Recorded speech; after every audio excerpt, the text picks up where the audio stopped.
মোকালমোৱাত Rajtilak theatre নাট্যমঞ্চৰ শুভাৰম্ভ মোকালমোৱাৰ মেধিপাৰাস্থিত Barkhetri Durga Puja খলাত Rajtilak theatre নাট্য দলে তিনিখনকৈ এই বৰ্ষৰ জনপ্ৰিয় নাট প্ৰদৰ্শন কৰিব।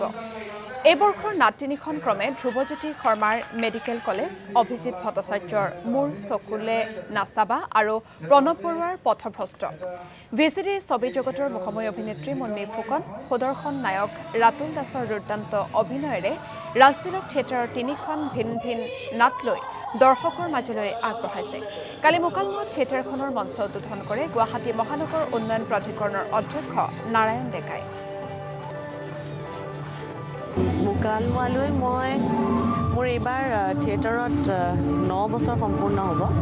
9 বছৰৰ ভিতৰত চাগে প্ৰত্যেক বছৰে মই মোকালমোৱালৈ আহিছোঁৱেই নাট প্ৰদৰ্শন কৰিবলৈ, বিভিন্ন থিয়েটাৰত যেতিয়া আছিলোঁ আৰু এইবাৰো আহিছোঁ। ভাল লাগিছে। আজি আমাৰ প্ৰথম নিশা।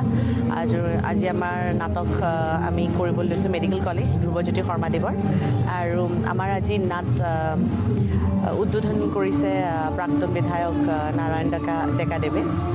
খুব ভাল লাগিছে ইয়ালৈ আহি। খুব ভাল লগা ঠাই মোকালমোৱা বুলি ক'লে আমাৰ এনেই মন প্ৰাণ ভৰি উঠে। এইকাৰণেই যে মোকালমোৱাত মই বহুত বছৰ থিয়েটাৰ কৰা অভিজ্ঞতা আছে। প্ৰায় দুৰ্গা পূজাৰ সময়ত মই প্ৰায় থিয়েটাৰ কৰিছোঁ আগতে ইয়াতে, আৰু ইয়াৰ পৰা ওলোৱা ৰাজশ্ৰী থিয়েটাৰ তাতো মই বহুত বছৰ আছোঁ।